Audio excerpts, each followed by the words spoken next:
रहने वाले हैं कि आपको किस तरीके से व्यवहार करना है उनके साथ, क्या क्या मानसिक बीमारियां जो है वो सकती हैं।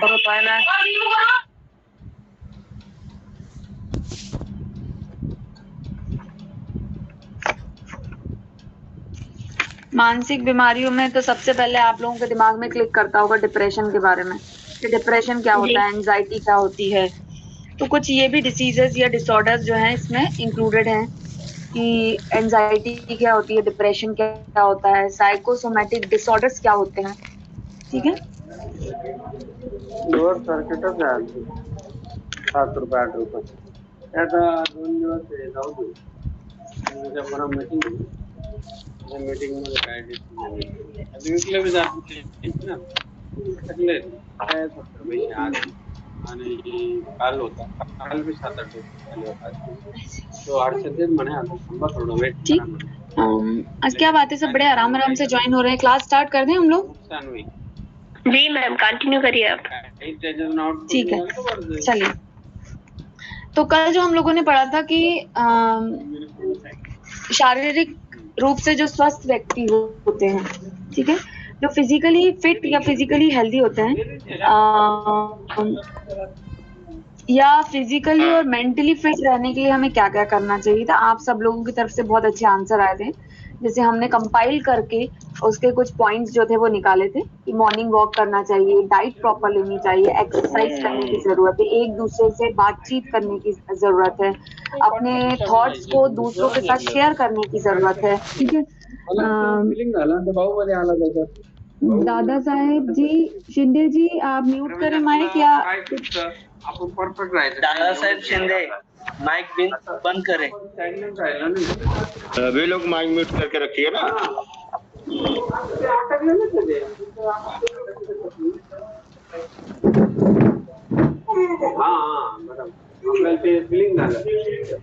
ये शायद इनको आ नहीं रहा है या चालू करके भूल गए ये। दादा साहेब, चलिए, हाँ हाँ, तो अगर हम ये बात करें कि भारत में, इंडिया में प्रेजेंट में जो सिनेरियो है,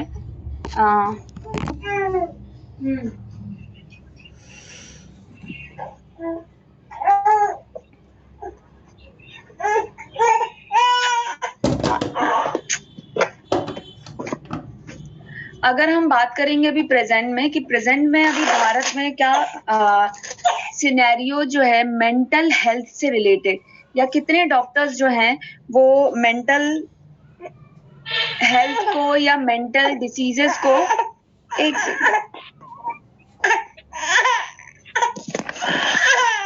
आज मेरी तरफ से भी थोड़ा सा डिस्टरबेंस आ सकता है, 1 मिनट में म्यूट कर रही हूँ।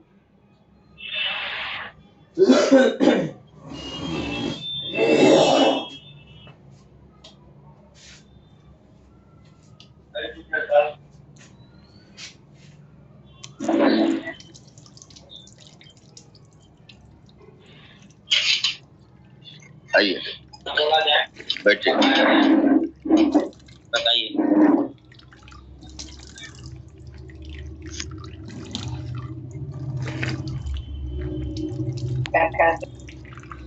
ठीक है, तो अगर हम प्रेजेंट में बात करें कि मानसिक स्वास्थ्य के लिए अभी इंडिया में क्या स्टेटस है, या रिसर्चेस में हमें क्या मिलता है कि कितना अभी प्रेजेंट में मेंटल हेल्थ के बारे में लोगों में अवेयरनेस है। तो अगर हम इस सिनेरियो की बात करें तो अभी भारत में भी अभी प्रेजेंट में मेंटल हेल्थ जो है, या मेंटल हेल्थ से रिलेटेड जितने भी डॉक्टर्स हैं या हॉस्पिटल की हम बात करें, उनकी मात्राएं अभी भी बहुत ज्यादा कम देखी जा रही हैं।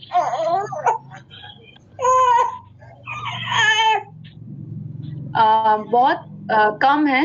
अगर हम ये बात करें कि अर्बन एरिया में या सिटीज की हम बात करें तो यहाँ पे डॉक्टर्स की संख्या या हॉस्पिटलों की संख्या तो ठीक ठाक है, लेकिन अगर हम गांव क्षेत्र की या रूरल एरियाज की अगर हम बात करें तो यहाँ पर अभी भी लोगों के बीच में भ्रांतियां मानसिक स्वास्थ्य को लेके, मानसिक बीमारियों को लेके ज्यादा है, ना कि अवेयरनेस की अगर हम बात करें। ठीक है, देश में केवल 41 मानसिक चिकित्सालय है, मेंटल हेल्थ हॉस्पिटल जो है, मनोरोग विशेषज्ञ की अगर हम बात करें या मानसिक चिकित्सालयों की बात करें, हॉस्पिटल्स की बात करें, तो केवल जो है वो 41 है। पूरे इंडिया की हम बात कर रहे हैं, ऑल ओवर इंडिया सिर्फ 41 जो है मेंटल हॉस्पिटल्स जो है वो अवेलेबल हैं, जिसमें कि अगर हम मध्य प्रदेश की स्पेसिफिकली अगर बात करें तो सिर्फ 2 ही हैं, एक है ग्वालियर में और दूसरा जो है वो इंदौर में है।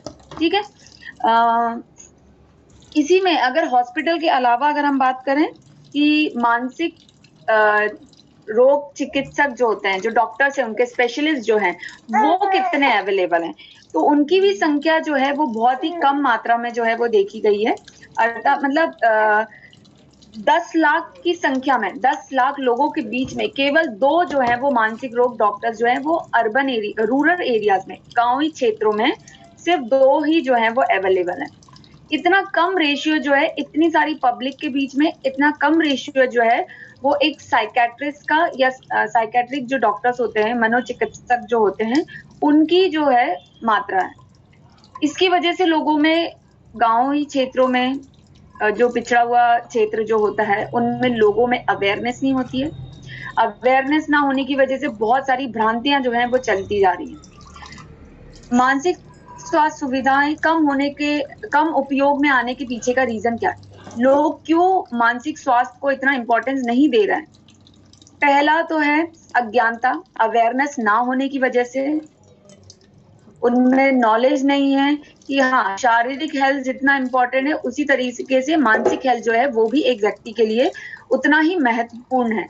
अगर वो पूर्णतः स्वस्थ जीवन जीना चाहता है तो मेंटल और फिजिकल हेल्थ दोनों ही बैलेंस्ड फॉर्म में जब होगा तो पर्सन हैप्पी लाइफ जो है वो जी सकता है। अगर मेंटल लेवल पे डिस्टर्बेंस आ रहा है या डिसीज आ रही है तो वो कभी लंबे समय में जाके शारीरिक या फिजिकल बॉडी जो है उसको भी अफेक्ट करना स्टार्ट करेगी। ठीक है, दूसरा, लोगों में बहुत ज्यादा फियर फैक्टर, भय जो है इस चीज के लिए होता है कि अरे पागल के डॉक्टर को दिखाने जाना है। जैसे ही हमने बोला चलो साइकेट्रिस्ट से कंसल्ट कर लेते हैं, काउंसलिंग करवा लेते हैं, तो पहला थॉट जो लोगों के दिमाग में आता है, ये गांव में नहीं, सिटीज में भी लोगों के साथ ये प्रॉब्लम जाती है कि दिमाग में आता है अच्छा पागलों के डॉक्टर को दिखाना है, मैं तो पागल नहीं हूँ। ठीक है, तो ये लोगों के अंदर डर जो है या फियर फैक्टर जो है, उसकी वजह से भी लोग चीजों को इजिली एक्सेप्ट जो है वो नहीं कर पाते हैं, जिस कारण से मानसिक स्वास्थ्य की सुविधाएं जो है, जो फैसिलिटीज मेंटल हेल्थ से रिलेटेड जो हॉस्पिटल्स में अवेलेबल है, डॉक्टर्स के द्वारा जो दी जा रही है, उसका सही तरीके से उपयोग जो है वो नहीं कर पाते, यूटिलाइज नहीं कर पाते। तीसरा जो मेन कारण है वो है विश्वास ना होना कि मैं क्या मानसिक रूप से बीमार हो सकता हूँ। मानसिक रोग एक ऐसी चीज है, जैसे एक शारीरिक रोग होता है, फिजिकल डिसीज होती है, उसी तरीके से मेंटल हेल्थ या मेंटल डिसीजेस भी किसी को भी हो सकती है, किसी से पूछ के नहीं होगी, किसी बच्चे को भी हो सकती है, बड़े को भी हो सकती है और बुजुर्ग व्यक्ति को भी हो सकती है। हर एज में मेंटल हेल्थ रिलेटेड डिसऑर्डर्स या डिस्टर्बेंस किसी ना किसी को किसी एक स्टेज पे कभी ना कभी जो है वो अफेक्ट करती ही है। जैसे अगर हम ओल्ड एज में बात करें तो बुढ़ापे में क्या होता है, सेनाइल चेंजेस ब्रेन में होना स्टार्ट होते हैं, लोगों को भूलने की बीमारी शुरू हो जाती है, वो भी एक साइकेट्रिक डिसऑर्डर में आता है या मानसिक रोग में जो है हम उसे कंसीडर करते हैं।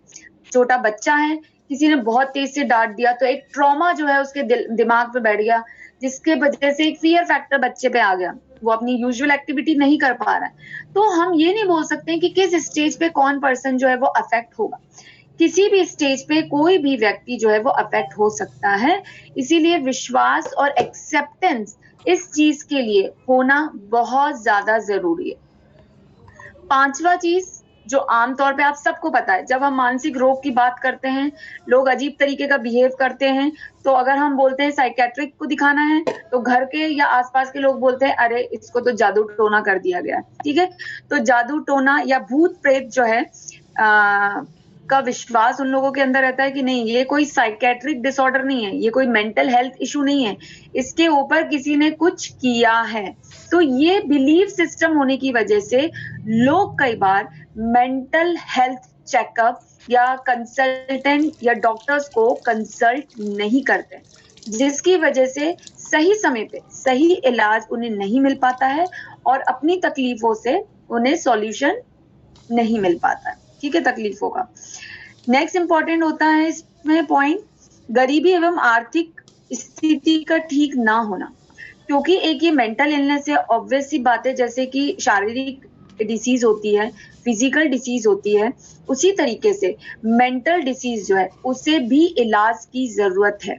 और जब हम इलाज की बात करते हैं तो पैसे तो लगेंगे ही, खर्चा आएगा ही। तो कई बार लोगों की आर्थिक स्थिति सही ना होने की वजह से वो डॉक्टर को कंसल्ट नहीं कर पाते और लंबे समय तक अपनी बीमारियों से वो जूझते रहते हैं, ठीक है। नेक्स्ट फियर फैक्टर लोगों के बीच में ये होता है कि साइकेट्रिक दवाओं को बड़ा लंबे समय तक खाना पड़ता है, कई बार आजीवन भी हमें खाना पड़ता है, लोगों के अंदर ये भ्रांति होती है। तो इस वजह से भी लोग जो हैं वो कतराते हैं कि मेंटल हेल्थ जो है या डॉक्टर्स जो हैं उनसे वो बात करें और अपनी तकलीफों से निजात पा सकें। इस वजह से भी वो नहीं जाते हैं डॉक्टर्स के पास। तुरंत आराम मिलने की उम्मीद से निराशा कई बार आती है। साइकेट्रिक डिसीज जो है वो साइकोलॉजिकल होती है, ब्रेन रिलेटेड डिसऑर्डर्स की वजह से भी हो सकती है। तो इमीडिएट रिलीफ की अगर हम बात करें कि पेशेंट को तुरंत दवा ली और कल आराम आ जाए, फॉर एग्जांपल फिजिकल बीमारी, दर्द अगर है तो आज पेन किलर लिया तो कुछ घंटे में उसे आराम दिखेगा, जिससे उसका कॉन्फिडेंस लेवल बढ़ जाता है कि नहीं, मुझे सही इलाज मिल रहा है और मैं ठीक हो जाऊंगा।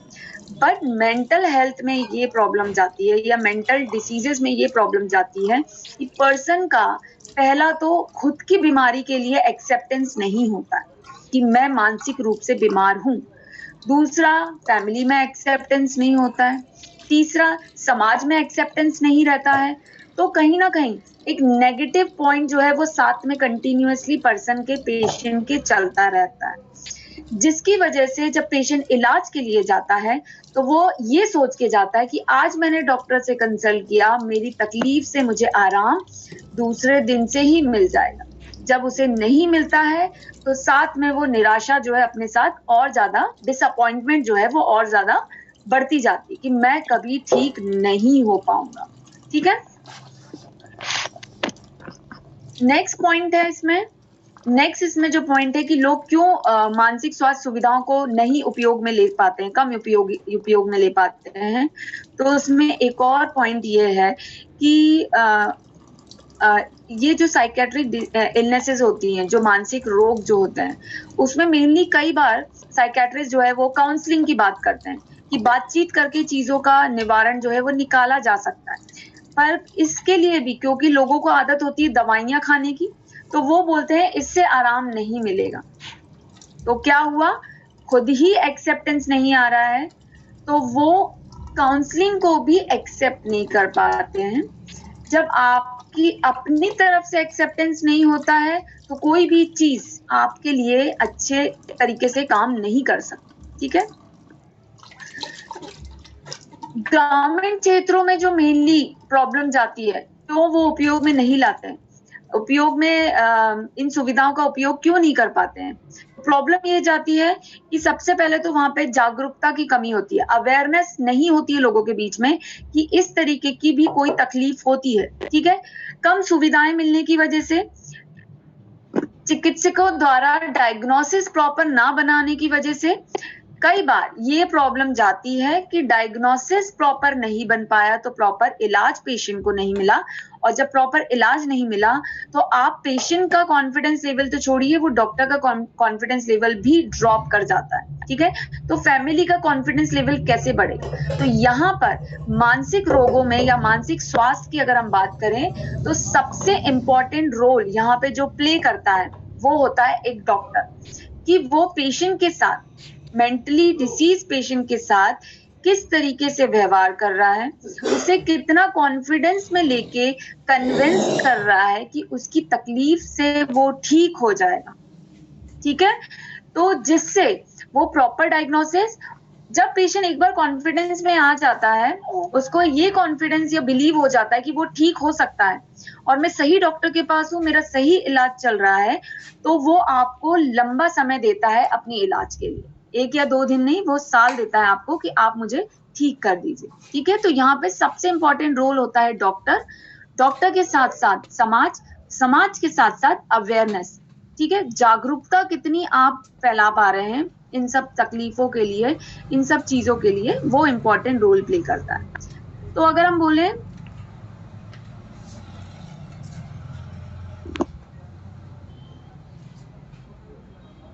कि अगर हम ये बात करें कि मानसिक स्वास्थ्य की यूटिलिटी या इसके यूज को हम कैसे बढ़ा दें, लोगों में अवेयरनेस हम कैसे लेकर आए, तो सबसे पहले जैसे शारीरिक रोग होते हैं, फिजिकल रोग होते हैं, जो समान स्वास्थ्य केंद्र होते हैं, प्राइमरी हेल्थ सेंटर्स जो होते हैं या गवर्नमेंट के जो सेंटर्स होते हैं, उनमें हमें इंटीग्रेटेड रूप से, मतलब फिजिकल और मेंटल हेल्थ दोनों को एक सामंजस्य बनाकर दोनों का इलाज जो है वहां पर प्रोवाइड करना चाहिए। ठीक है, जिससे कि ग्रामीण क्षेत्र के लोगों को उसके बारे में जानकारी मिले कि यहाँ पर इस चीज का भी इलाज होता है।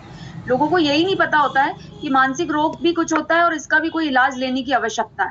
कई बार लोगों को यही जानकारी नहीं होती है। तो जब डॉक्टर के द्वारा ये जानकारी दी जाएगी तो उस कंडीशन में प्रॉपर इलाज मिलने के साथ साथ पेशेंट में रिकवरी का रेट बहुत अच्छा हो जाता है। ठीक है, सामान्य स्वास्थ्य सेवाओं के साथ आवश्यक रूप से मानसिक स्वास्थ्य की देखभाल, मतलब जब हम फिजिकल हेल्थ की बात करें, जो सामान्य स्वास्थ्य की हम अवेयरनेस की बात करते हैं, हमें साथ में पेशेंट के मेंटल हेल्थ की देखभाल की भी बात करनी चाहिए कि वो किस तरीके से मानसिक रूप से स्वस्थ रह सकता है, मानसिक तनाव से किस तरीके से दूर रह सकता है। अगर मानसिक तनाव आ रहा है तो उस कंडीशन में या उस सिचुएशन में उसे किस तरीके से व्यवहार या आचरण या अपने दिमाग को शांत रखने की आवश्यकता है, जिससे कि वो अपना सामंजस्य अपने शरीर और दिमाग के साथ बना रखे और प्रॉपरली वो उस सिचुएशन से बाहर निकल सके। ठीक है, तो ये कुछ चीजें हैं जो डॉक्टर के साथ साथ हमें सोसाइटी में अवेयरनेस फैलाने की बहुत ज्यादा जरूरत है। कुछ बातें हमें जो सामान्य लोग होते हैं उन्हें ध्यान देने की जरूरत है, जैसे कि हमें मानसिक रोगी के साथ किस तरह का व्यवहार, आचरण या बिहेवियर की हम बात करें, किस तरीके की लैंग्वेज हमें उनके साथ प्रयोग करनी चाहिए। एज अ डॉक्टर आप लोगों को पता होना चाहिए कि हर डिसीज में हर पेशेंट के साथ हमें बहुत ही साइकोलॉजिकल तरीके से उनके साथ बिहेव करने की जरूरत है। फॉर एग्जाम्पल, अगर कोई कैंसर का पेशेंट आ रहा है तो एज अ डॉक्टर या एज अ एडवाइजरी आप उसको इमीडिएटली नहीं बोल सकते अरे तुम्हें तो 4th स्टेज का कैंसर है, तुम तो 6 महीने या 15 दिन में मर जाओगे। इससे क्या होगा, आपने एक फियर फैक्टर, अगर वो बंदा साल भर जी सकता था अपने विल पावर से, वो क्या होगा, कुछ ही दिनों में उस डर की वजह से कि उसको 4th स्टेज का कैंसर है वो मर जाएगा। ठीक है, तो यहाँ पे हमें किस तरीके से डील करना है, साइकोलॉजिकली। तो डॉक्टर को पेशेंट के साथ साइकोलॉजिकली डील करना आना चाहिए, जिससे कि उसको वो प्रॉपर हेल्थ रिकवरी जो है वो प्रोवाइड कर सके। ठीक है, तो सबसे पहले मानसिक रोगी के प्रति अपनी प्रतिक्रिया, अपना नजरिया पहचाने और उसे नियंत्रण करें। मतलब कि आपको अपने बिहेवियर, अपने एटीट्यूड को, अनयूजुअल बिहेवियर को उस व्यक्ति के प्रति जो कि मानसिक रूप से बीमार है कंट्रोल करने की जरूरत है। उसे नीचा दिखाने की आवश्यकता नहीं है, उसे समान रूप से ले, सिंपैथी दिखाएं, एम्पैथी की बात करते हैं, उसकी तकलीफ को समझते हुए उसके साथ आचरण या व्यवहार आप करें। ठीक है, उन्हें समझने की कोशिश करें, उनकी मदद करें कि उन्हें क्या तकलीफ जा रही है और उन पर विश्वास करने की भी कोशिश करने की जरूरत है। ये सभी लोगों को, पूरे समाज को, अगर कोई मानसिक रूप से आपको बीमार दिख रहा है तो उसको उस नजरिए से, घृणा की नजरिए से ना देखते हुए उसको एक सिंपैथी की नजरिए से देखना है कि ये बीमारी तो किसी को भी कभी भी हो सकती है, आज वो है कल कोई भी हो सकता है उसकी सिचुएशन में, उसकी जगह पे। तो उसके साथ हमें बिल्कुल नॉर्मल ही बिहेव करना है, थोड़े से सिंपैथी, सहानुभूति के साथ हमें व्यवहार करने की आवश्यकता है। बात लहजे में किसी तरीके का हर्ट करने वाली बातें नहीं होनी चाहिए। उनकी भावनाएं, पसंद नापसंद का ध्यान देने की जरूरत है। उन्हें क्या पसंद है, उन्हें क्या नहीं पसंद है। कुल मिला के हमें उन्हें काम डाउन करने की जरूरत है। उनके जो बिहेवियर, जो एडवर्स बिहेवियर उनमें किसी मेंटल डिसीज की वजह से जो डेवलप हो गया है, उसे सेटल डाउन करने की जरूरत, ना कि उसे हमें और ज्यादा बढ़ावा देने की जरूरत। तो जब आप उनके साथ फैमिली जैसा बिहेव करते हैं, फ्रेंडली बिहेव करते हैं, उनकी बातों को समझते हैं, उनकी तकलीफों को समझते हैं, तो पेशेंट उसकी तकलीफ जो है वो ऑटोमेटिकली धीरे धीरे कम होना शुरू हो जाती है। उन्हें धैर्य पूर्वक सुनने की आवश्यकता है। पहले तो लोग उनकी बातों को ही नहीं सुनते, अरे तो कुछ भी बोलता है, तो दिमागी रूप से परेशान है या दिमागी रूप से बीमार है, इसकी क्या बात सुन रहे हैं, तो कुछ भी अननेसेसरी का बोलता है। नहीं, सामने वाले की बात को सुने, धैर्य पूर्वक पेशेंस के साथ सुने, और सुनने के बाद उसकी फीलिंग को, उसके इमोशंस को समझने की बहुत ज्यादा जरूरत है। यहाँ पर बहुत इंपॉर्टेंट चीज है, किसी दूसरे व्यक्ति के सामने या समाज के सामने उस मानसिक रूप से बीमार व्यक्ति का मजाक नहीं उड़ाना चाहिए, उसे हंसी का पात्र नहीं समझना चाहिए। जैसे आप और हम हैं आम व्यक्ति, उसी तरीके से जो मानसिक रूप से बीमार व्यक्ति है वो भी एक इंसान है।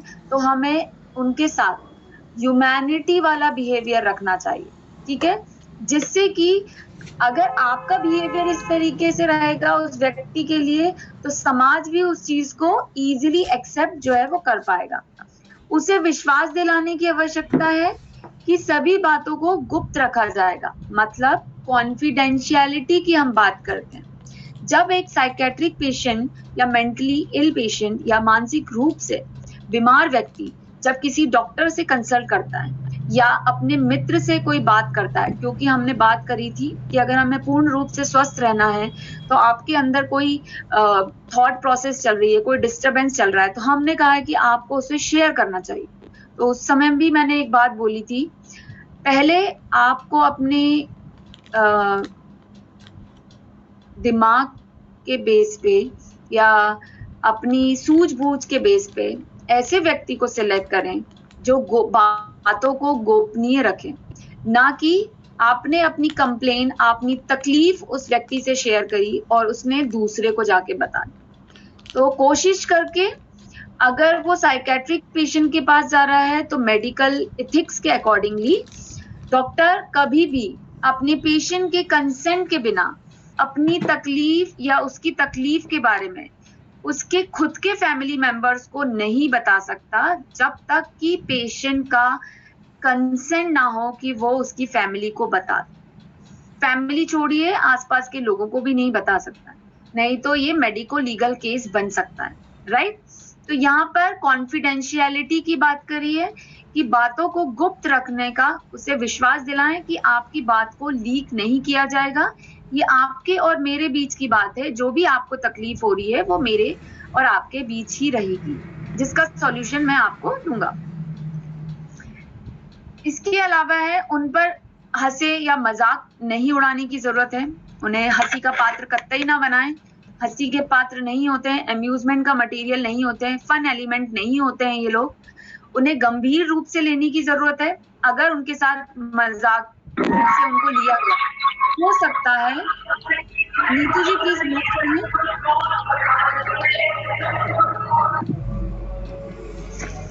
तो ये हो सकता है कि आगे जाके जो उनकी कंप्लेन बहुत माइनर स्टेज पे थी, वो हर्ट होके या डिस्टर्ब फीलिंग के वजह से वो लंबे समय में जाकर वो और ज्यादा एडवर्स या बुरी सिचुएशन में चला जाए।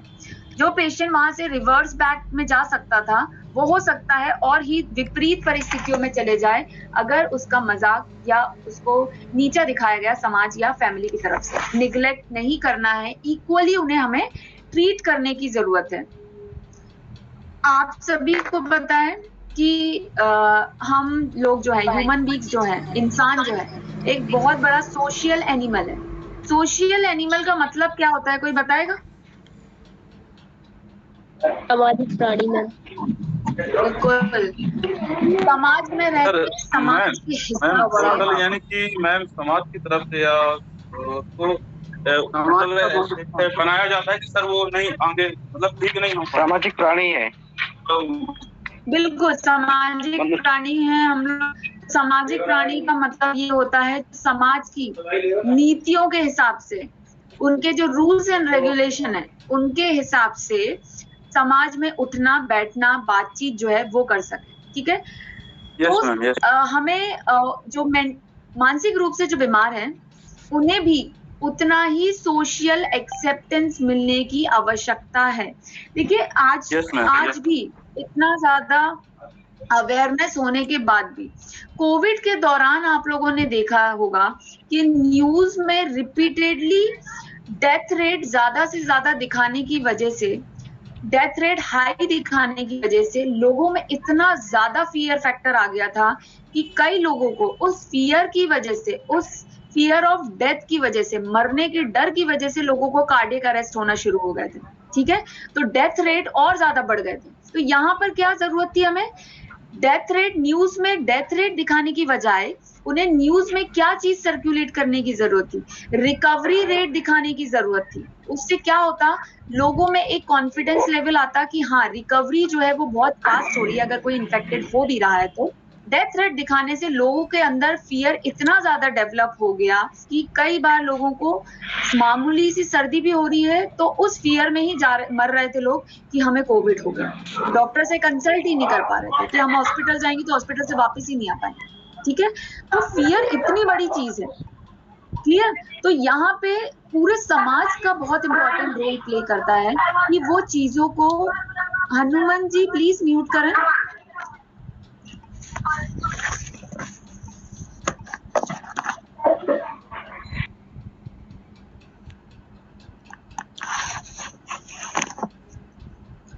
तो यहाँ पर समाज, न्यूज, आसपास के लोग, घर के लोग किस तरीके से उस चीज को रिफ्लेक्ट कर रहे हैं आपके सामने, कितना लाइटली उसको ले रहे हैं या कितना उसको एडवर्स सिचुएशन में आपके सामने दिखा रहे हैं, उस पर डिपेंड करता है कि सामने वाले की रिकवरी कितनी अच्छी हो पाएगी। ठीक है, फॉर एग्जाम्पल आप लोगों ने मूवी देखी होगी, कोई मेंटल हेल्थ से रिलेटेड कोई मूवी देखी है जिसमें मेंटली हेल्थ डिसीजेस के बारे में बात की गई है? आप लोग मूवीज देखते हैं? एजुकेशन पॉइंट ऑफ व्यू से मैं बोल रही हूँ। दिल जले मैम, सॉरी मुझे मूवी का नाम नहीं याद आ रहा है। बहुत अजय देवगन का है सलमान खान की मूवी थी जिसमें, नहीं दिल जले नहीं मैम, तेरे नाम नहीं, तेरे नाम नहीं, सलमान खान और करीना कपूर की थी जिसमें करीना कपूर डॉक्टर होती है, साइकेट्रिक डॉक्टर होती है। यस राइट, मूवी देखी आप लोगों ने? जी मैम। क्योंकि मूवी देखी है, क्योंकि मूवी में मेंटल हेल्थ और मेंटल डिसीज पर्सन के साथ किस तरीके से व्यवहार करना चाहिए। अगर वो हॉस्पिटल में है तो हॉस्पिटल का मतलब ये नहीं है कि सिर्फ दवाइयां देना है और उन्हें एक रूम में छोड़ देना, उनको बकायदा प्रॉपर रूटीन के साथ सोशलाइजेशन में फिर से ढालने की आवश्यकता होती है। जैसे कि उस मूवी में बहुत अच्छे तरीके से दिखाया गया है कि पर्सन में रिकवरी होने के चांसेस या क्योर होने के चांसेस बहुत अच्छे हो जाते हैं जब सिर्फ डॉक्टर नहीं, हम सभी लोग मिलकर उस चीज में रिकवरी करने में अगर हेल्प करें सामने वाले की, तो पेशेंट बहुत फास्ट जो है वो रिकवर अप कर जाता है और वो पूरी तरीके से स्वस्थ हो सकता है। ठीक है, तो जब भी आप लोग मूवी देखें तो इस तरीके से देखें कि एजुकेशन पॉइंट ऑफ व्यू से आपको समझ में आए, क्योंकि जो हम देखते हैं वो साइकोलॉजिकली दिमाग में बहुत लंबे समय तक रहता है, जो हम सुनते हैं वो भी दिमाग में बहुत लंबे समय तक होता है। तो चीजें जब सुनते हैं और देखते हैं तो वो माइंड में एक साइकोलॉजिकली एक इंप्रेशन क्रिएट कर देता है जो बहुत लंबे समय तक दिमाग में एक फिल्म की तरह चलता है। ठीक है, तो ये होना जरूरी है। इसके बाद अगर हम बात करें कि मानसिक रोग क्या है, तो कोई बताएगा कि मेंटल डिसीजेस क्या होती हैं? कितने लोग हैं? मेरे ख्याल से सभी को पता होगा कि मेंटल डिसीजेस क्या होती हैं। एक एक करके बोलेंगे। इमोशन पर कंट्रोल नहीं रहना, इमोशन पे कंट्रोल नहीं रहना, राइट। और ओवरथिंकिंग, सोचना, ओवर थिंकिंग, राइट। सबसे हॉबीज एंड शौक खत्म हो जाना, टाइम वक्त रहते सभी चीजों के लिए। ठीक है, अपनी जो शौक वाली चीजें होती हैं, एंजाइटी, बातचीत, असमान व्यवहार करना। असमान व्यवहार, राइट, बहुत बढ़िया। असमान व्यवहार जो है किसी व्यक्ति का, असमान व्यवहार मतलब अनयूजुअल बिहेवियर किसी पेशेंट का, किसी पर्सन का, वो आपका माइंड जो है वो फोकस करता है कि इसके साथ कुछ मानसिक परेशानी जो है वो चल रही है। अनयूजुअल बिहेवियर का मतलब क्या हुआ? असमान व्यवहार का मतलब क्या होता है? असमान व्यवहार से क्या समझते हैं आप लोग? एक सामान्य व्यक्ति से अलग व्यवहार, ऐसा व्यवहार जो तो को भी पता है कि वो क्या कर रहा है। फॉर एग्जाम्पल डिप्रेशन पाना, निर्णय लेने की क्षमता में कमी। बिल्कुल। तो अगर हम इसमें बात करें कि असमान व्यवहार या उसके जो रेगुलर रूटीन, डेली रूटीन जो होते हैं, रूटीन वाले जो दिनचर्या वाले जो कार्य होते हैं, उनमें अगर कोई डिस्टरबेंस आ रहा है उसके अनयूजुअल बिहेवियर की वजह से, तो उनमें कुछ चीजें हैं जो आपको देखने की आवश्यकता है। तो सबसे पहला है उसके सोचने समझने की क्षमता, अपनी फीलिंग को एक्सप्रेस और कंट्रोल करने की कैपेबिलिटी अगर डिस्टर्ब हो रही है तो हम उसे बोलेंगे कि वो मानसिक रूप से बीमार हो रहा है। फॉर एग्जाम्पल, अगर कोई किसी की, जी, एक्साइट मूड, मैनिया, कुछ भी हो सकता है, ओवर एक्साइटमेंट हो सकता है, ओवर सैडनेस हो सकती है, बहुत ज्यादा अधिक मात्रा में खुश होना और बहुत अधिक दुख हो जाना, जो कि दुख करने की छोटी सी कारण था लेकिन उसके लिए इतना ज्यादा दुखी हो गया कि वो उससे उभर ही नहीं पा रहा है। तो अनयूजुअल बिहेवियर है। आमतौर पे इंसान क्या होता है, schizophrenia, mania, depression, obsessive compulsive disorder, ये सभी मेंटल डिसऑर्डर में ये तो मेंटल डिसीजेस के नाम हमने दिए हैं उनके लक्षणों के बेसिस। अनयूजुअल बिहेवियर, पहले तो आपको डायग्नोसिस समझना पड़ेगा कि जब अगर हम ओसीडी की बात कर रहे हैं या एंजाइटी की बात कर रहे हैं, डिप्रेशन की अगर हम बात कर रहे हैं, तो उनमें क्या आपको लक्षण मिलेंगे जिनके बेसिस पे आप एडवाइजरी कंसल्टेंसी जो है वो कर सकते हैं या डायग्नोसिस अपना बना सकते हैं। तो पहले तो अनयूजुअल बिहेवियर में हमें क्या क्या चीजें नोटिस करने की आवश्यकता है वो आपको ध्यान देने की जरूरत है। पहला कि पर्सन अपना इमोशन, अपने फीलिंग्स को प्रॉपरली एक्सप्रेस या कंट्रोल कर पा रहा है या नहीं कर पा रहा है। अगर उसमें डिस्टरबेंस आ रहा है तो वो इंडिकेट करेगा कि वो मानसिक रूप से बीमार हो रहा है। ठीक है, अगर उसके स्वयं के बिहेवियर में परिवर्तन आ गया है, दूसरों को परेशानी देने वाला बिहेवियर उसके अंदर डेवलप हो गया है, तो वो इंडिकेट करेगा कि वो मानसिक रूप से बीमार जो है वो होना स्टार्ट हो रहा है। ठीक है, उसके दैनिक क्रियाकलाप मतलब डेली रूटीन वाले वर्क में अगर कोई परिवर्तन आ रहा है, उसमें रूटीन वाले जो बिहेवियर है डेली रूटीन वर्क में उसका इंटरेस्ट खत्म होता जा रहा है, करने की इच्छा ही नहीं हो रही है, तो वो इंडिकेट करेगा कि सामने वाला जो व्यक्ति है वो मानसिक रूप से बीमार हो रहा है। ठीक है, हो गया है नहीं बोला मैंने, हो रहा है। अगर ये बहुत लंबे समय तक यही चीज, यही सिनेरियो अगर चलता रहा तो वो मानसिक रूप से बीमार हो जाएगा व्यक्ति। ठीक है, फॉर एग्जाम्पल किसी की मौत, किसी के घर में किसी की मौत होती है तो क्या होता है आमतौर पे 1 हफ्ता, 2 हफ्ता, 3 हफ्ते, उसके बाद रूटीन में ग्रेजुअली पर्सन जो है उसके फैमिली मेंबर अपने रूटीन में आना शुरू हो जाते हैं।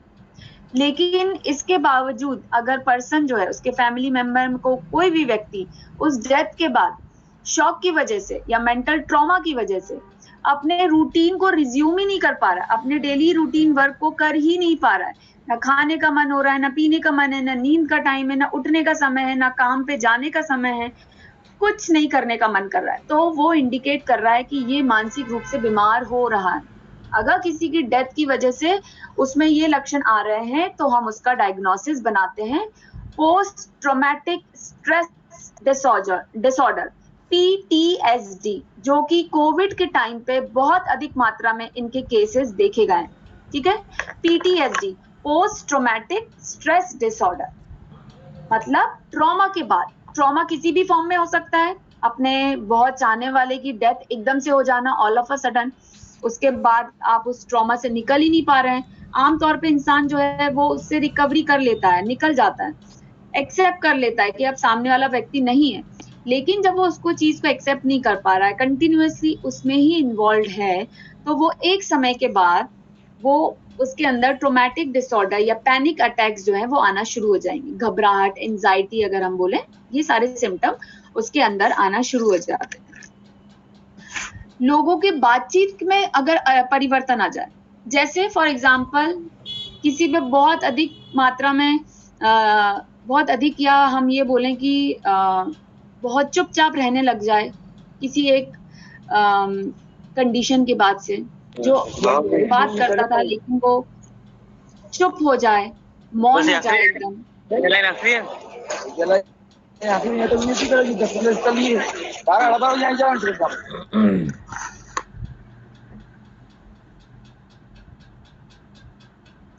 ठीक है, तो अगर बहुत ज्यादा चुप रहने लग जाए या बहुत ज्यादा बातें करना शुरू कर दे, तो वो दोनों ही सिचुएशन इंडिकेट करेगा कि सामने वाला कुछ मानसिक रूप से तकलीफ से गुजर रहा है। ठीक है, बहुत अधिक बात करना शुरू कर दे, जो नॉर्मल बात करता था उससे भी ओवर बात करना शुरू कर दे, या बहुत ही कम बात करना शुरू कर दे, या एकदम ही मौन कंडीशन में चला जाए। नीतेश पाटीदार जी म्यूट प्लीज करें आप लोगों की कल मीटिंग भी हुई होगी ना डिसिप्लिन के ऊपर। जी जी मैडम, ये जो लोग मीटिंग में नहीं आए थे यही लोग अनम्यूट कर रहे हैं। ठीक है, क्या है म्यूट अनम्यूट, उसकी वजह से फिर हम भी डिस्टर्ब हो जाता है, हमारा लिंक टूट जाता है, बहुत सारे थॉट्स आते हैं वो एकदम से स्किप कर जाते हैं फिर माइंड से। तो इस सिचुएशन में अगर कोई व्यक्ति के बातचीत करने के तरीके में अगर परिवर्तन आ रहा है, तो भी वो इंडिकेट करेगा कि कहीं ना कहीं वो मेंटल लेवल से या मानसिक रूप से कहीं ना कहीं वो डिस्टर्ब हो रहा है। ठीक है, उसके व्यवहार में अगर परिवर्तन दिख रहा है, ओवर एक्टिव हो गया है, हाइपर एक्टिविटी हम बोलते हैं, एक जगह बैठ ही नहीं रहा है, कंटिन्यूअसली एक जगह से दूसरी जगह मूव कर रहा है, बैठने की जगह वो कंटिन्यूअसली जगह से मूव कर रहा है, हाथ पैर अननेसेसरली का हिलाना शुरू कर दे। ठीक है, अनयूजुअल एग्रेसिव बिहेवियर, मतलब बहुत अधिक मात्रा में गुस्सा दिखाना शुरू कर दे, चीजें तोड़ना फोड़ना शुरू कर दे, काम में अपना इंटरेस्ट चला जाए, उसका जो काम वो बहुत इंटरेस्ट के साथ करता था वो काम अब वो बिना इंटरेस्ट के या करना ही पसंद नहीं कर रहा है, तो वो इंडिकेट करता है कि वो मेंटली डिस्टर्ब हो रहा है या उसे कोई मानसिक रूप से कोई तकलीफ होना शुरू हो गई है। भावनाओं की अगर हम बात करें, नेक्स्ट पॉइंट जिसमें इंपॉर्टेंट है, फीलिंग्स या संवेग की हम बात करें, तो यहाँ पे उसकी जो फीलिंग्स हो सकती है, देखिए दो कंडीशन होती है, एक होता है बीच वाला एरिया जो होता है वो नॉर्मल होता है या बैलेंस्ड होता है, एक होता है बहुत एक्सेसिवली एक्ट करना, ओवर रिएक्ट करना, दूसरा होता है बहुत ही ज्यादा कम रिएक्ट करना।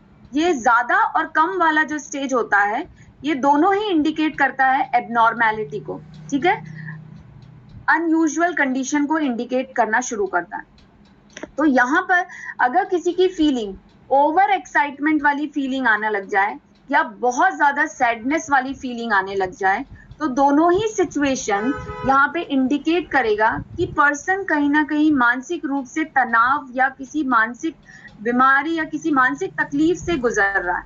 ठीक है, तो ये सारी सिचुएशन हो सकती है। संवेदनाओं की अगर हम बात करें, संवेदना से आप लोग क्या समझते हैं? भावनाएं मैडम, भावनाएं, ठीक है। सोचने समझने की क्षमता, इमोशन को madam English please. Sorry Shivram ji, ठीक है। इमोशंस, फीलिंग्स की अगर हम बात करें, आप मुझे बीच में बोल दिया करिए, मैं कई बार पूरे प्योर हिंदी में आ जाती हूँ। ठीक है मैम, हिंदी इंग्लिश दोनों में पढ़ाइए। हाँ, ठीक है। तो यहाँ पर अगर हम फीलिंग्स की बात करें, अंडरस्टैंडिंग की बात करें, तो अंडरस्टैंडिंग कई बार पेशेंट की चीजों को समझने की, उसको एक्सप्रेस करने की कंडीशन जो है वो नहीं रह पाती। या तो ओवर एक्सप्रेसिव हो जाएंगे उस चीज के लिए, अनयूजुअल एक्सप्रेसिवनेस आ जाएगी। जैसे फॉर एग्जांपल कि किसी को कोई चीज बहुत ज्यादा पसंद थी, तो एक नॉर्मल रिएक्शन होता है कि ओह वाह ये मेरे लिए आया है।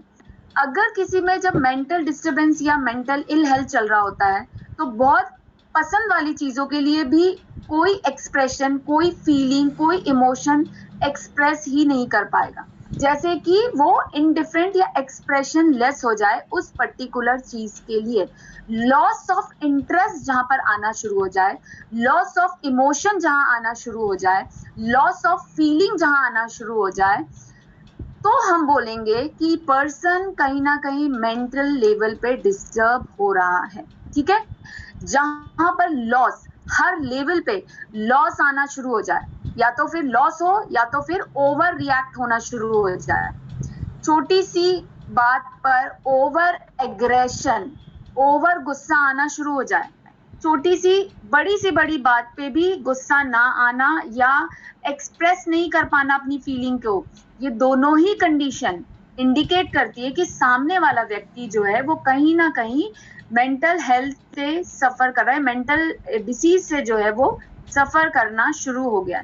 तो जैसे ही आपको कुछ रेड फ्लैग्स दिखना शुरू हुए, की पॉइंट्स कुछ दिखें कि पर्सन में कुछ डिस्टर्बेंसेस चल रहे हैं, या तो उसके बिहेवियर में, बातचीत, जो उसका लैंग्वेज है उसमें आपको दिखे, उसके इमोशन के एक्सप्रेस करने में, या उसके बॉडी लैंग्वेज में आपको जब कुछ परिवर्तन या चेंजेस आपको दिखना शुरू हुए, नॉर्मल से एबनॉर्मल की तरफ दिखना शुरू हो जाए, अनयूजुअल असामान्य बिहेवियर आपको दिखना शुरू हो जाए, तो इमीडिएटली एज अ डॉक्टर आपको उसको प्रॉपरली एक साइकेट्रिक सेंटर पर रिफर करना बहुत ज्यादा जरूरी है, जिससे कि टाइमली वो प्रॉपर अपना काउंसलिंग सेशंस, थेरेपी सेशंस जो है वो ले सके और रिकवर अप कर सके। ठीक है, तो ये कुछ चीजें हैं।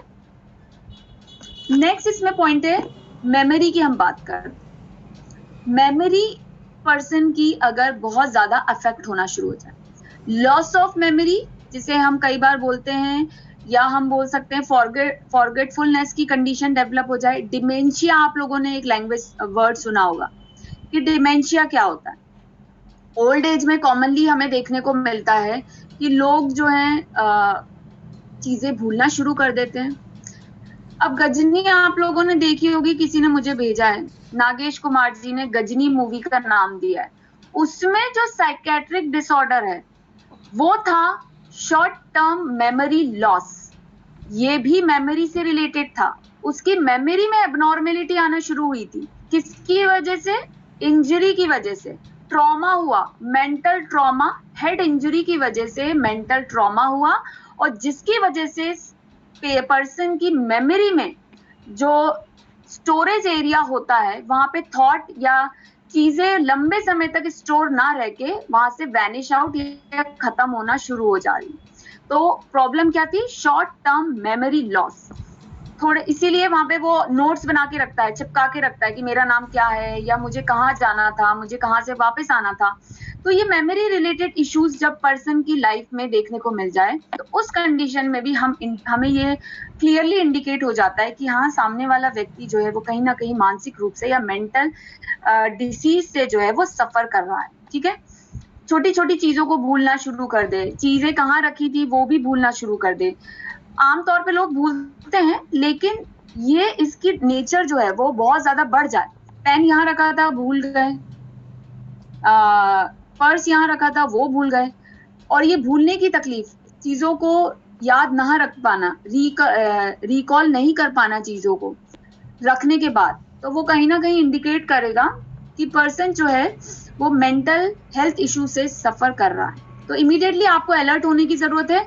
जब मेमोरी की भी बात आती है, हिस्ट्री जब आप लेते हैं, तो आपको अलर्ट होने की जरूरत है कि ये सारे पॉइंट्स भी आपको पूछने हैं कि याददाश्त पे कितना इफेक्ट पड़ा है, मतलब मेमोरी पे कितना असर जो है उसका पड़ा है।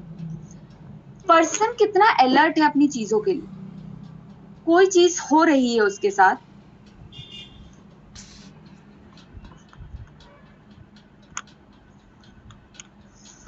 कोई तकलीफ हो रही है। कई बार आपने देखा होगा कि पर्सन अपने फैमिली मेंबर को रिकॉग्नाइज नहीं कर पाता है, जैसे कि आमतौर पे एक्सीडेंट के केसेस में, टीवी में, मूवीज में आप लोगों ने देखा होगा कि मैं कहाँ हूं, ये कौन है, नॉन फैमिली मेंबर्स को भी पहचान नहीं पाता है, किस जगह पर है वो रिकॉग्नाइज या रिकलेक्ट नहीं कर पा रहा है, तो वो इंडिकेट करता है मेंटल स्टेज की डिस्टरबेंस को, कि चेतना की अवस्था, अलर्टनेस फॉर द सराउंडिंग, खुद की बॉडी के लिए अलर्टनेस नहीं है कि मेरे साथ क्या हुआ था और मैं किस वजह से इस जगह पर पहुंच गया हूं, मैंने खाना खाया था या नहीं खाया था ये भी याद नहीं रहना, ठीक है।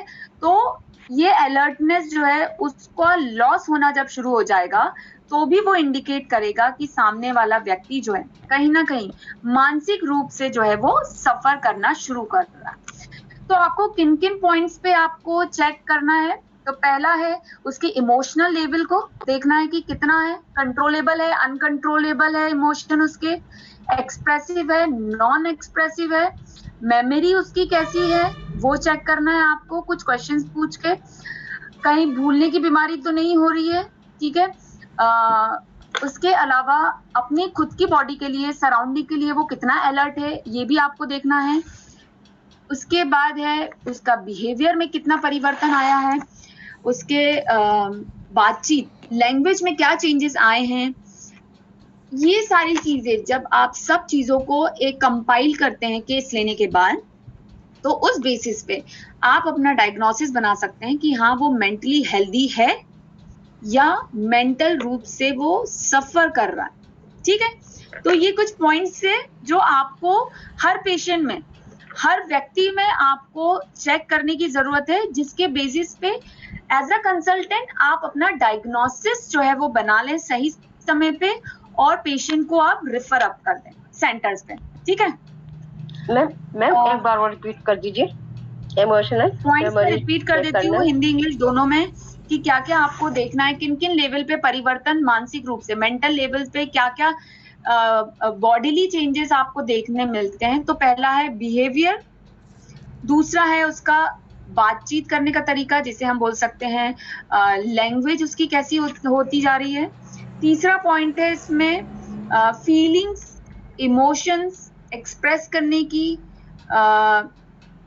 तरीका, उसका ओवर एक्सप्रेसिव है, नॉन एक्सप्रेसिव है, किस तरीके का, ठीक है।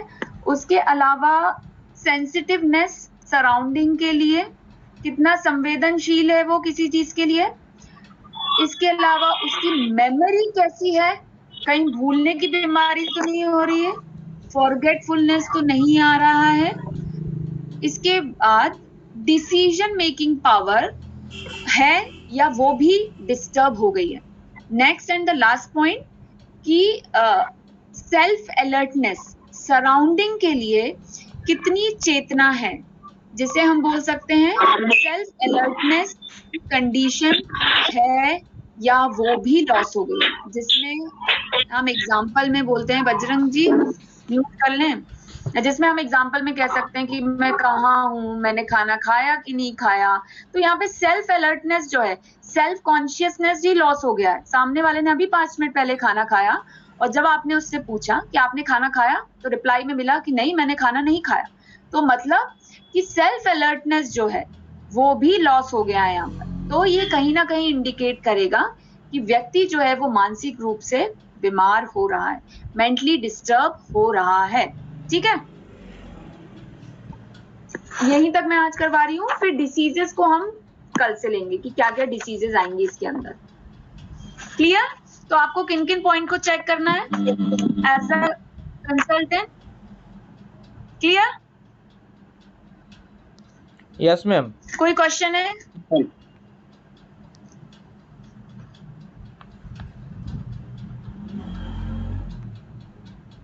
जी कोई कुछ बोल रहा है? हाँ, मेरा रिक्वायरमेंट ये है मैम कि ये इन बीमारी, ये जो मतलब मानसिक बीमारी आती है, इसके जो मेन लक्षण है। आपकी आवाज ना बहुत धीरे आ रही है, बहुत ज्यादा धीरे आ रही है मुझे।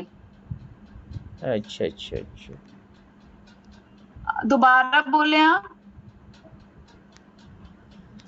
हाँ, मैं बोलना चाह रहा था मतलब ये मानसिक बीमारी आती किन किन कारणों से, उसका भी थोड़ा स्पष्टीकरण कर दीजिए आप। हमने जो फर्स्ट क्लास थी उसमें हमने देखा था कि मानसिक रोग जो है वो किन किन कारणों से आता है। तो मानसिक रोग आने के पीछे कई कारण हो सकते हैं। शारीरिक बीमारी हो सकती है, लंबे समय से व्यक्ति बहुत लंबे समय से बीमार चल रहा है और ट्रीटमेंट लेने के बाद भी ठीक नहीं हो पा रहा है, तो वो कहीं ना कहीं मानसिक रूप से डिप्रेशन में चला जाएगा, तो वो मेंटल इलनेस जो है उसके अंदर आ जाएगी। दूसरा ये हो सकता है कि लाइफ स्टाइल ही उसकी बहुत ज्यादा डिस्टर्ब है, खान पीन ही डिस्टर्ब है, या कुछ ऐसी आदतों में है जिसकी वजह से उसके अंदर ये सारी कंप्लेंट जो है वो डिस्टर्ब आ रही है। फैमिली का एनवायरनमेंट अच्छा नहीं है जिसकी वजह से उसके अंदर मानसिक रोग जो है वो उत्पन्न हो सकता है। जिस माहौल में व्यक्ति काम कर रहा है वो माहौल अच्छा नहीं है, उसकी वजह से भी उससे प्रॉब्लम जो है वो आ सकती है। ठीक है, जिस रिलेशनशिप में है उस रिलेशनशिप में अगर कोई कंप्लेन, कोई प्रॉब्लम चल रही है तो उसकी वजह से भी मानसिक रोग जो है वो डेवलप हो सकता है।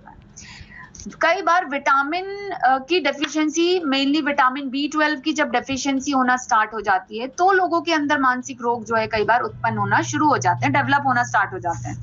ठीक है, तो बहुत सारे रीजन है। कई बार जेनेटिकल होता है, फैमिली में हिस्ट्री चली आ रही है, एक स्टेज के बाद वो डेवलप हो जाता है। ठीक है, तो बहुत सारे ऐसे रीजन है जिसकी वजह से मेंटल डिसीज जो है वो डेवलप हो सकती है।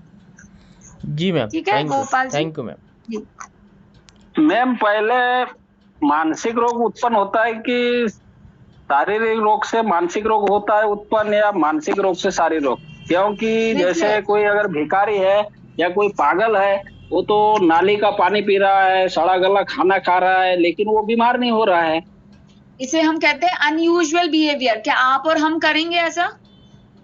नो मैम, नहीं करेंगे ना। हमने बोला था असामान्य बिहेवियर, असामाजिक बिहेवियर, समाज में ये एक्सेप्टेबल नहीं है। जब सामाजिक नॉर्म से कोई डाइवर्ट होता है तो वो मानसिक रूप से बीमार जो है उसको साबित कर दिया जाता है, मेंटली डिसीज उसको साबित कर दिया जाता है। नाले का पानी पीने के लिए नहीं है, सबको पता है, क्योंकि वो मानसिक रूप से बीमार है इसीलिए वो नाले का पानी पी रहा है। ठीक है, क्या हम उसे चेक करने जा रहे हैं कि उसे कोई तकलीफ है शारीरिक या नहीं? कोई नहीं चेक करने जाता है। सड़कों पे इतने मेंटली डिस्टर्ब पर्सन घूम रहे हैं, कोई चेक करने जाता है उन्हें? कोई चेक करने नहीं जाता कि उन्हें कोई बॉडीली बीमारी है या नहीं, फिजिकल कोई इलनेस है या नहीं। हाँ, हिस्ट्री जरूर मिलती है कि उसके फैमिली में जो था कुछ ऐसा हुआ था जिसके बाद से वो इस तरीके से हो गया। अब मैम किसी चौक पे लगातार बने रहते हैं मान लो मेंटल वाले, तो दिखते रहते हो, तो महीनों 6-6 महीनों से उनको कुछ नहीं होता। मान लीजिए अपने शहर में 1-2 है तो वो मेंटल डिस्टर्ब है, वो खाते हैं पीते हैं वही रहते हैं, तो उनको कुछ भी नहीं होता, अच्छे ही दिखते हैं। वो अच्छे दिखते हैं सब शारीरिक रूप से।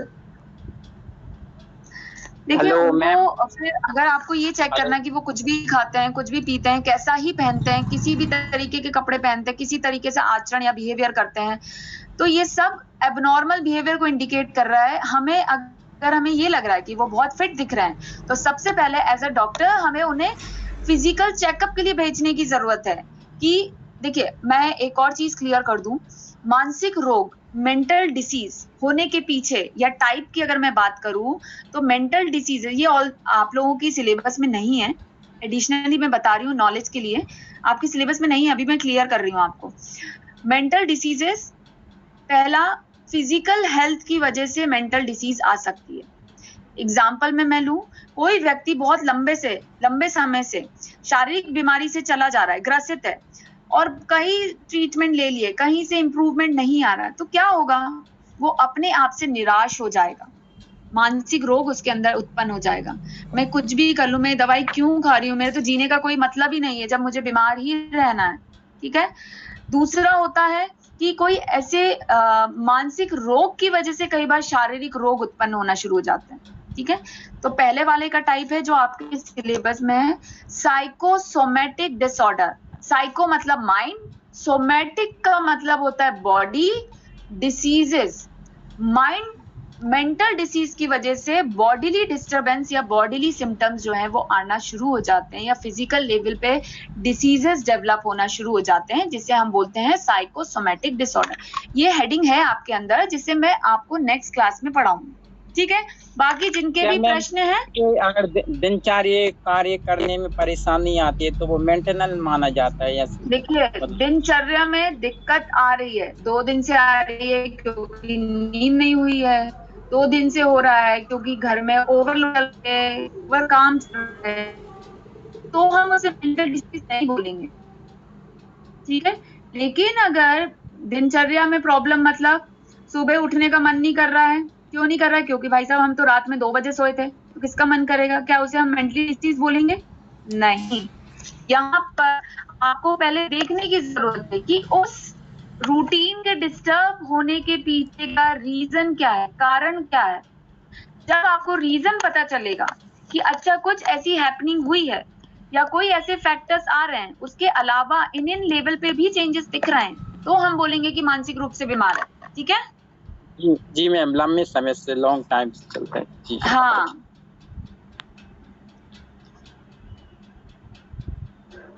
मैं यहीं पे मीटिंग को एंड कर रही हूँ। Okay, thank you ma'am. हम कंटिन्यू करेंगे इसमें। Okay ma'am, thanks so much. Okay ma'am.